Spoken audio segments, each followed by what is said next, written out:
Melon di dalam ember sudah mulai berbuah. 1, 2, 3. Yang ini sahabat.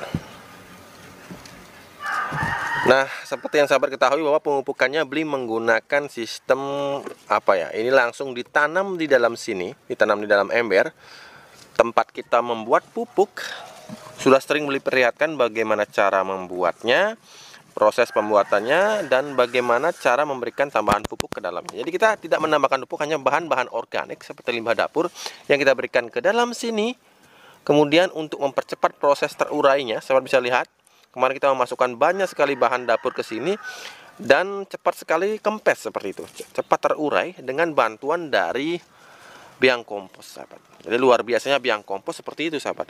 Tidak hanya memberikan bakteri pengurai, akan tetapi juga memberikan banyak sekali bakteri-bakteri baik. Bahkan di sini Beli juga menambahkan fungi trichoderma, sehingga nantinya tanaman kita seperti melon ini kita bisa lepas dengan sangat tenang. Jadi tidak ada kekhawatiran kita terkena yang namanya layu fusarium. Ukuran buahnya kemarin sore tidak sebesar ini kan, tapi pagi ini sudah terlihat sangat berbeda. Nah, seperti ini sahabat ya. Jadi media yang kita berikan pupuk walaupun itu masih mentah, dengan bantuan biang kompos itu sangat membantu penyerapan nutrisi dan penguraian dari bahan-bahan organik itu. Dan sahabat bisa lihat karakter tanah yang kita dapatkan, sahabat. Seperti ini sahabat ya. Jadi benar-benar gembur meskipun kita tempatkan di dalam wadah ember seperti ini. Nah, ini adalah tanaman jambu air, sahabat, jambu citra, yang begitu banyak tumbuh tunas setelah kita aplikasikan biang kompos, sahabat. Jadi ini juga Beli tanam di dalam ember seperti ini. Nah, tahukah sahabat bahwa dalam setiap 1 minggunya Beli hanya menambahkan biang kompos sebanyak ini, sahabat. Jadi Beli tebar seperti ini, sahabat. Fungsinya bukan untuk memupuk dari tanaman jambu air ini, akan tetapi fungsinya adalah untuk menyuburkan medianya, memperbaiki karakter dari media sehingga media akan selalu gembur, media akan selalu kaya dengan mikroorganisme.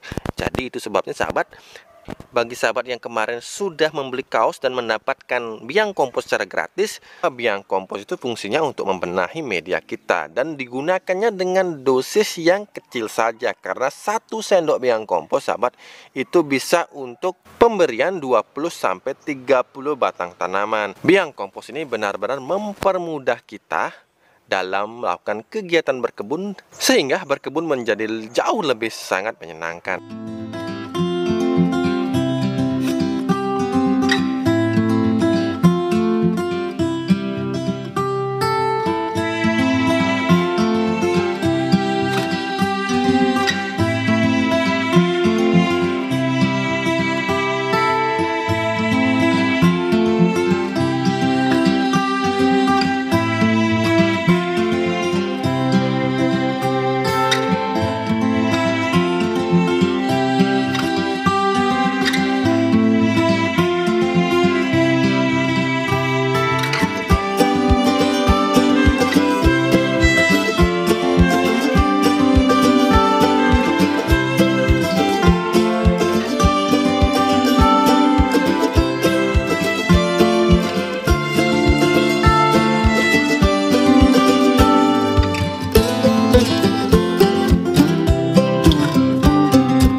Tahun yang lalu, sahabat ya. Jadi tidak pernah sekalipun Beli mengupload membahas bagaimana cara menyuburkan tanaman dengan menggunakan micin. Padahal di tahun itu, sahabat, Beli ingat sekali tahun 2018 sampai 2019 itu ngetren sekali yang namanya penggunaan micin bagi tanaman, menyuburkan tanaman. Sahabat bisa lihat video-video tahun 2018, 2019, atau sahabat yang sudah lama sekali berkecimpung di dunia mencari informasi di YouTube, sahabat pasti tahu bahwa banyak sekali informasi pada tahun itu, karena emang tren pertanian itu ada yang booming, sahabat. Jadi ada boomingnya, ada yang viral, ada yang tren, kemudian akan banyak sekali yang juga memakai cara tersebut. Akan tapi mengapa Beli tidak pernah mengupload video mengenai penggunaan micin bagi tanaman? Apakah Beli tidak pernah menggunakannya? Tentu saja pernah, sahabat. Tentu saja pernah. Beli pernah mencobanya tahun 2018, tapi Beli tidak upload ke channel Beli. Jadi begini, sahabat yang ingin menjadi YouTuber nantinya, Beli berikan sedikit tips ya. Ketika kita ingin mengeksplor atau ingin mencoba sesuatu yang baru, sesuatu hal yang kita ketahui baik itu dari membaca maupun menonton, kemudian sebelum kita men-share ke orang lain, ada baiknya gunakan cara seperti yang Beli lakukan. Jadi kita terapkan hal itu pada tanaman kita. Kemudian ketika subur jangan langsung girang, sahabat. Jangan langsung gembira ketika kita melihat hasilnya subur, karena ada dua indikator yang selalu Beli gunakan ketika Beli membuat pupuk organik cair maupun pupuk organik padat. Yang pertama adalah efek pada tanaman. Efek pada tanaman kita lihat, sahabat. Bila emang subur, berarti satu kategori ini sudah lulus lah, anggap seperti itu. Kemudian ketika nanti kita memberikannya secara kontinu, nah, ketika 3 bulan pertama itu adalah waktunya kita mengecek kondisi media tanam kita. Efek dari pemberiannya itu pertama harus baik bagi tanaman, yang kedua harus baik bagi media tanam. Nah, ketika keduanya sudah memenuhi syarat baik bagi tanaman dan juga baik bagi media, baru kita bisa berikan informasi itu, kita sebarluaskan sebanyak-banyak kepada masyarakat di dunia per-YouTuban seperti itu, sahabat. Jadi apa ya? Jangan langsung menjustifikasi, jangan langsung menghakimi, wah ini hasilnya baik. Tapi juga kita harus teliti bagaimana kondisi media setelah 3 bulan. Begitu juga dengan pestisida nabati. Ketika kita mencoba pestisida nabati dengan bahan A misalkan, kita berikan dan hama pun pergi, tapi jangan langsung gembira. Bukan berarti yang efektif itu berefek baik dalam kurun waktu jangka panjang. Kita lihat lagi efek pada daunnya. Apabila daunnya itu makin hari makin buruk kondisinya, maka jangan disebarluaskan informasi tersebut. Nah, kita kembali lagi pada permasalahan micin ini. Tahun itu Beli mencoba dan hasilnya memang bagus, sahabat. Jadi tanaman terlihat bila kombinasinya bagus, bila jumlahnya tepat, sahabat, penggunaan micin ini akan sangat terlihat pada pertumbuhan dari vegetatif. Jadi pertumbuhan daunnya akan bagus, sangat cocok bagi tanaman sayur yang akan kita dapatkan daunnya. Jadi pada tanaman sayur itu penggunaan micin itu sangat terlihat efeknya. Dan Beli sudah sangat terpesona dengan hasilnya pada saat itu, sahabat. Terpesona. Nah, kemudian Beli coba untuk rutin menggunakannya, dan sebenarnya belum 3 bulan saat itu ketika Beli mulai membongkar media lama untuk daur ulang menjadi media baru. Di sana Beli baru melihat ternyata bagian dari media itu utamanya di bagian atas, kemudian di bagian bawah itu agak memadat, sahabat. Dan kemudian perbedaannya ketika Beli menyiram media pada saat itu, ternyata penyerapan air, jadi porositas itu berubah, sahabat. Porositas dari media kita itu berubah, jadi lebih padat seperti itu. Nah, ini juga membuat Beli menarik keinginan untuk men-share video itu kepada teman-teman subscriber di channel Bali Organik TV, sehingga sampai saat ini pun Beli tidak pernah menggunakan bahan tersebut. Adalah Kikunai Ikeda. Ya, beliau adalah seorang profesor di Departemen Kimia Tokyo Imperial University yang sekarang disebut sebagai Tokyo University. Beliaulah yang merupakan penemu pertama dan kemudian dipatenkan pada tanggal 25 Juli lebih dari 100 tahun yang lalu di Jepang, yang pada masa itu lebih dikenal sebagai bumbu umami dan kini dikenal luas dengan sebutan monosodium glutamat atau MSG. Nah, di sini kita menyebutnya sebagai micin, sahabat. Mr. Ikeda ini sebenarnya terinspirasi untuk mengetahui apa sih yang menyebabkan makanan menjadi gurih, terutama pada makanan favoritnya yaitu rumput laut konbu kering, yang pada tahun 1907 Ikeda mencoba untuk mengambil air bekas rebusan 38 kg rumput laut konbu kering yang dibawa pulang oleh sang istri di musim semi di tahun itu, sahabat. Nah, kemudian dari air rebusan itu didapatlah sekitar 30 gram monosodium L-glutamat. Micin atau monosodium glutamat yang sebenarnya terdiri dari air, natrium, dan glutamat ini sahabat, bila kita pelajari lebih lanjut, sebenarnya glutamat sahabat merupakan zat penting yang dapat mengubah rasa makanan menjadi lebih nikmat. Nah, zat tersebut ternyata sudah ada secara alamiah, secara natural di dalam susu, keju, daging ikan, beberapa sayuran, dan juga rumput laut. Nah, tapi Beli di sini tidak akan membahas mengenai kontroversi mengenai apakah micin ini berguna bagi manusia atau malah bisa merugikan kesehatan manusia. Beli justru di sini hanya membahas mengenai apa yang menjadi penyebab micin ini bisa sangat berguna bagi tanaman, akan tetapi efek jangka panjangnya justru membuat tanah atau media kita menjadi keras. Micin sangat berefek positif pada tanaman karena micin bisa meningkatkan kadar air pada tanaman karena kandungan senyawa natrium dapat mengikat air untuk diserap langsung oleh tanaman. Micin juga memiliki senyawa nitrogen yang terkandung di dalamnya. Nah, senyawa nitrogen ini tentu saja sahabat sudah tahu, ini bisa baik untuk merangsang pertumbuhan daun, kemudian juga cabang dari tanaman kita. Selain itu, micin juga mengandung kalium sahabat. Sahabat tentu tahu bagaimana fungsi besar kalium bagi tanaman kita. Nah, dari berbagai macam hal-hal positif yang terkandung di dalam micin ini, sahabat, entah mengapa ada side effect atau efek samping apabila kita memberikannya secara rutin kepada tanaman kita, utamanya pada perubahan tekstur dari media atau tanah yang sering diaplikasikan micin ini, sahabat. Bagi sahabat yang tidak percaya, sahabat bisa membuktikannya langsung sendiri. Nah, lantas apakah micin ini merupakan produk kimia sintetis? Faktanya tidak sahabat. Meskipun saat ini MSG ini tidak lagi dibuat dengan menggunakan ekstraksi kaldu dalsi atau yang terbuat dari rumput laut, namun tetap saja kini pembuatan micin dibuat dari proses fermentasi bahan-bahan nabati seperti batang tebu, bit gula, singkong, ataupun jagung sahabat. Nah loh, jadi lantas apa yang membuatnya seperti itu? Itu pertanyaan yang bertahun-tahun selama ini Beli coba untuk cari tahu jawabannya. Dan ternyata jawabannya sangatlah sederhana sahabat. Nah, coba deh sekarang sahabat ambil micin, kemudian sahabat larutkan micin ke dalam air. Nah, ternyata sahabat, micin ini sangat mudah larut ke dalam air. Ini merupakan salah satu indikasi bahwa micin juga akan sangat cepat tersedia sebagai nutrisi bagi perakaran tanaman kita. Nutrisi ini akan cepat sekali bisa diserap oleh tanaman. Micin ini pastinya memberikan dorongan yang sangat cepat bagi tanaman kita. Seperti Beli sebutkan tadi, hasilnya sangat terlihat nyata. Nah, akan tetapi sifat-sifat ini, sahabat, sifat-sifat di mana mudah larut dalam air, kemudian cepat diserap oleh perakaran, kemudian mendorong pertumbuhan tanaman dengan sangat nyata.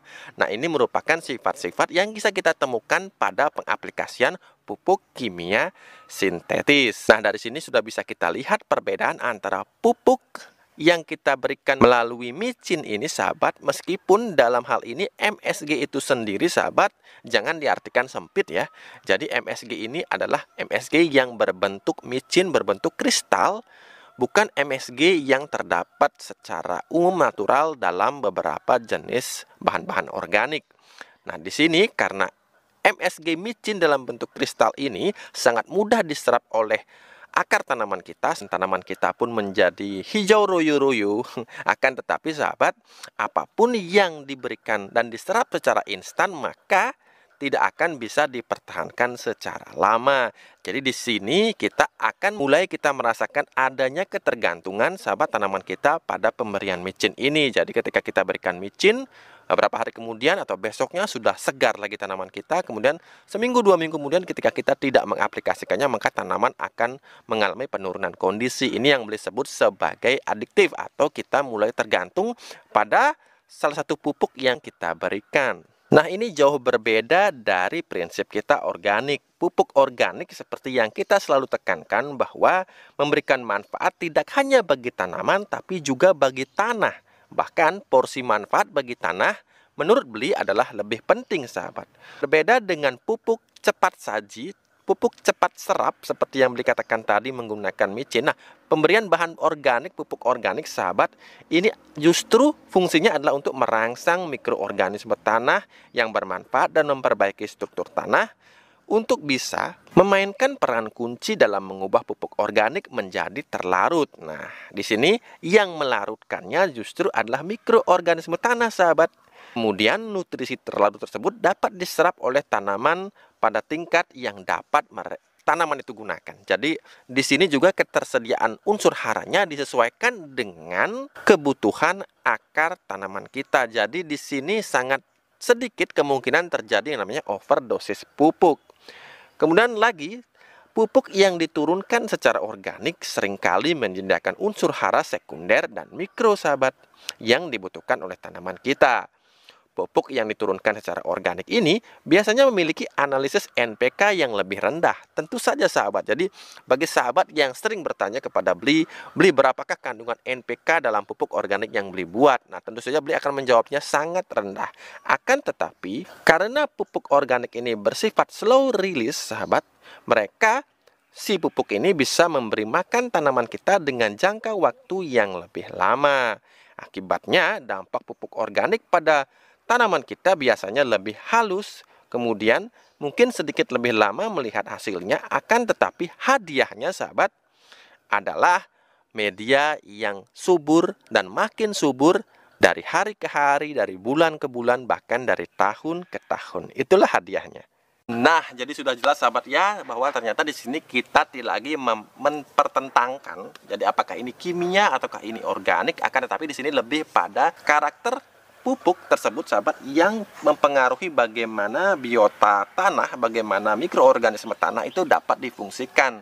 Jadi bila Bli misalkan sering-sering memberikan pupuk yang instan, yang cepat diserap oleh tanaman sawi ini, misalkan sawi samhong ini, tentu saja di sini fungsi dari mikroorganisme tanah ini tidak akan begitu dibutuhkan lagi. Dan ketika mikroorganisme tanah sudah tidak terlalu banyak memiliki peran lagi, maka miskin bahan organik ini akan menyebabkan lama-kelamaan mikroorganisme tanah itu akan menjadi berkurang, bahkan tidak ada. Dan ketika mikroorganisme tanah itu tidak ada di dalam tanah, maka organisme tanah juga akan menghilang, sahabat. Ini adalah suatu keterkaitan.